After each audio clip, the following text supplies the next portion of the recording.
Elias moved through life with the quiet resignation of a man who had seen too many sunsets without a dawn. His shoulders, perpetually slightly hunched, seemed to carry not just the weight of his own existence, but the unspoken burdens of his family. He was an unassuming figure, easily overlooked in a crowd, a stark contrast to the vibrant dreams he once harbored. Those dreams, however, had long since crumbled into a series of financial failures, leaving behind a lingering scent of disappointment that clung to him like old cologne. His family, his beloved Sarah and their bright-eyed daughter, Lily, bore the brunt of his past missteps, their lives constrained by the meager income Elias now brought home. The yearning to provide a better life for Lily, to see her flourish without the shadow of financial worry, was a constant ache in his chest. More profoundly, he longed to redeem himself in Sarah's eyes, to rekindle the spark of hope that his repeated failures had dimmed. One rain-swept afternoon, amidst a stack of forgotten financial reports in a dusty corner of the public library, Elias stumbled upon it. It wasn't advertised on billboards, nor did it headline financial news. It was an obscure, undervalued investment opportunity, buried deep within a niche market, dismissed by mainstream investors as too slow, too unconventional, too risky. Its very nature demanded patience, a quality Elias had learned the hard way. He felt a peculiar jolt, a faint echo of the excitement he hadn't experienced in years. Yet, when he tentatively broached the subject with Sarah, her skepticism was palpable. Her eyes, usually warm and understanding, clouded with a familiar apprehension. "Another one, Elias?" she asked softly, her voice laced with a weariness that cut him to the core. The fear of another failed venture, another heartbreak, was a silent specter in their small home. Driven by desperation and that faint, persistent flicker of hope, Elias secretly invested his small savings. It was a sum so modest, it barely registered, yet to him it represented everything. He immersed himself in the market, studying its intricate details with an almost obsessive fervor. Late nights found him hunched over his laptop, poring over charts and data, deciphering patterns that others overlooked. The early days yielded nothing concrete, just subtle whispers of potential growth, like distant thunder promising rain that might never fall. He clung to these whispers, nurturing them in the quiet corners of his mind. As weeks turned into months, the investment began to demand more than just his meager savings. It consumed his time, his energy, his very thoughts. Elias found himself making personal sacrifices, missing family dinners, his mind constantly elsewhere even when he was physically present. The strain on his relationship with Sarah became undeniable, a silent chasm widening between them. Lily, with her innocent, perceptive eyes, began to notice the tension, her small brow furrowing with concern, adding another layer to Elias's internal conflict. He was trying to build a better future for her, but at what cost to their present? In a moment of vulnerability, seeking validation and perhaps a glimmer of shared excitement, Elias confided in Mark, his trusted friend and former business partner. Mark, a man known for his sharp intellect and even sharper ambition, listened intently, feigning support. His responses were encouraging, punctuated by nods and affirmations. Yet beneath the veneer of camaraderie, Elias sensed a subtle, calculating interest in Mark's eyes, a predatory glint that he couldn't quite place. Was Mark truly a friend, or did he see an opportunity for himself in Elias's quiet, burgeoning secret?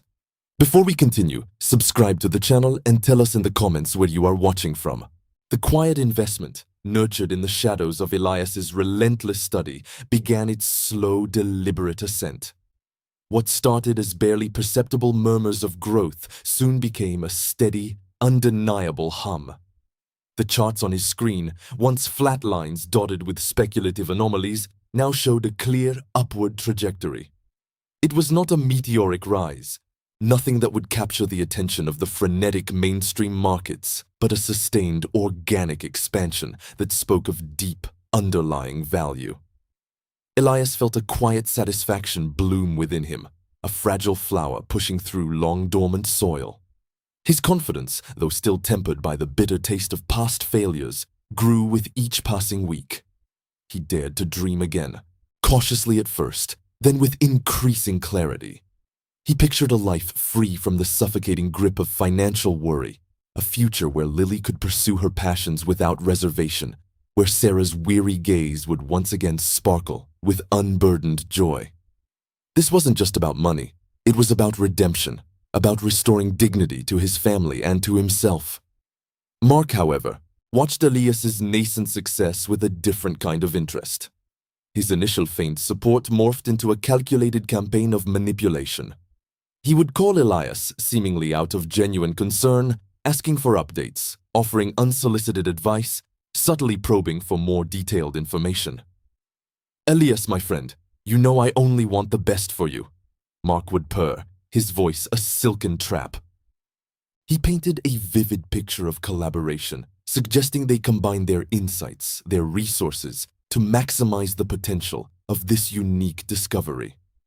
Elias, desperate for validation, for someone to share in his quiet triumph, found himself drawn into Mark's web.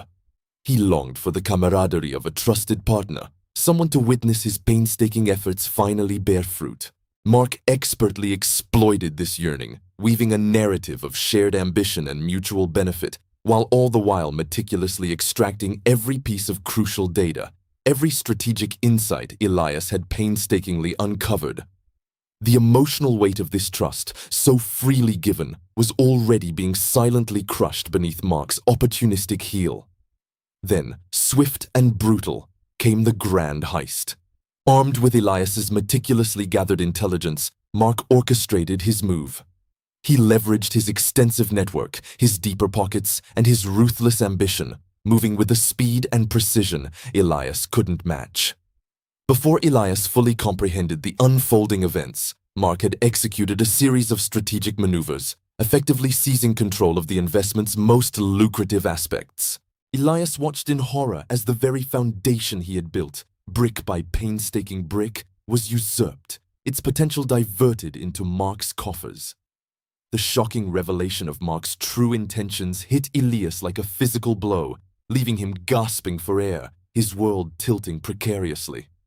His trusted friend, his confidant, had not merely betrayed him, he had meticulously plundered his dreams. The fallout was immediate and devastating.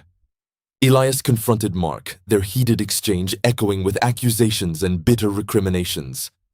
Mark, cool and unrepentant, merely offered a dismissive shrug, his eyes devoid of any remorse. "Business, Elias," he had stated blandly. "It's just business." The words felt like a stab to the heart. When Elias, reeling from the betrayal, tried to explain to Sarah, her initial disbelief quickly curdled into a cold, hard anger. "Another one, Elias?" Her voice was sharper this time, devoid of the weary apprehension, replaced by a profound sense of disappointment. "Another one of your opportunities that leaves us worse off?" Her trust, so tentatively rebuilt, shattered into 1,000 irreparable pieces, leaving Elias feeling utterly adrift. Lily, sensing the seismic shift in her parents' world, retreated into herself, her innocent eyes wide with unspoken fear, her childhood threatened by the emotional turmoil swirling around her. Yet, amidst the crushing despair, a faint flicker of defiance ignited within Elias. As he sifted through the wreckage of his hopes, poring over the complex structure of the investment, a small, overlooked detail caught his eye. It was a clause, an obscure technicality, buried deep within the legal framework, a potential loophole that Mark, in his haste to secure control, had either overlooked or dismissed as insignificant. It was a slim chance, a threadbare rope in a bottomless pit, but it was there. A glimmer of resistance, a whisper of a possibility that he might not be entirely defeated after all. Could Elias, the quiet, unassuming man, truly turn the tables on his ruthless betrayer? Or was this just a final, desperate delusion? The answer hung precariously in the balance, waiting to be fought for. Elias, fueled by a searing anger that had long lain dormant beneath layers of quiet resignation, began to meticulously plan his counterattack. The glimmer of a loophole he had discovered transformed into a beacon, illuminating a path forward from the abyss of despair. He sought legal counsel, not from the high-flying corporate lawyers Mark employed, but from a diligent, tenacious attorney who specialized in complex financial fraud. The battle ahead was steep, a David versus Goliath scenario. But Elias was no longer the man burdened by past failures. He was a man reborn, tempered by betrayal, fighting for his family's future and his own shattered integrity. Sarah, initially wary, watched Elias's unwavering determination with a growing sense of awe. His resolve was a quiet force, unlike anything she had seen before, slowly eroding her skepticism and rekindling a fragile belief in him. She saw not a man chasing another pipe dream, but a warrior fighting for justice. Days turned into weeks, each one a painstaking crawl through financial records, legal documents, and cryptic investment jargon. Elias worked tirelessly, often late into the night, piecing together the intricate tapestry of Mark's deceit. He uncovered irrefutable evidence, doctored emails, manipulated transaction logs, and shell corporations designed to obscure Mark's true ownership. The web of Mark's manipulation was vast, but Elias, with his intimate knowledge of the investment's nuances, systematically unraveled each thread. He then strategically began to expose Mark's actions, not through public outcry, but through targeted, undeniable presentations to key figures within the investment world, regulatory bodies, ethical committees, and influential investors who valued transparency and integrity above all else. The tension mounted with each revelation as whispers of Mark's questionable dealings began to circulate, slowly chipping away at his carefully constructed facade. His reputation, once unassailable, started to crumble under the weight of Elias's methodical revelations. The climax arrived not in a dramatic courtroom spectacle, but in a tense arbitration hearing, a more discreet setting designed to protect the integrity of the market while adjudicating disputes. Mark, flanked by his high-priced legal team, exuded an air of arrogant confidence, a mask that began to crack as Elias presented his case with calm, irrefutable precision. Elias, composed and articulate, laid bare Mark's treachery, detailing every fabricated urgency, every manipulated data point, every calculated move designed to usurp his rightful claim. He spoke not with bitterness, but with the quiet authority of truth, allowing the evidence to speak for itself. The emotional impact was palpable. Even Mark's lawyers shifted uncomfortably. The arbitrators, their faces impassive, listened intently, their verdict a foregone conclusion as the sheer weight of Elias's evidence pressed down on Mark like an avalanche. Justice, methodical and unyielding, was served. Mark, facing severe penalties and the complete ruin of his career, left the room a broken man, his empire shattered. With the legal battles behind him, Elias successfully reclaimed his investment. The small, quiet opportunity, now fully recognized for its immense value, had grown exponentially, far exceeding even his wildest initial projections. It was a fortune, but more importantly, it was vindication. His family life, once fractured by doubt and despair, began to heal. Sarah's trust was not just restored, it was deepened, solidified by her husband's courage and resilience. She looked at him with a renewed respect, a quiet pride shining in her eyes. Lily, seeing her father not as the perpetually worried man he once was, but as a hero who had fought for what was right, blossomed in the warmth of their restored harmony. Her innocent eyes now held a sparkle of security and joy, a testament to her father's perseverance.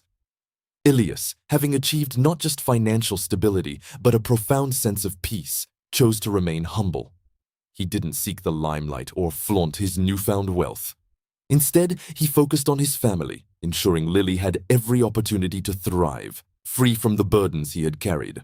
He became a quiet mentor to aspiring investors, sharing his story not as a tale of revenge, but as a cautionary lesson in integrity and patience. The quiet investment, once a source of immense despair and betrayal, had ultimately become a symbol of enduring hope, a testament to the triumph of unwavering integrity over ruthless ambition, proving that true value often lies in the overlooked and the quietly cultivated.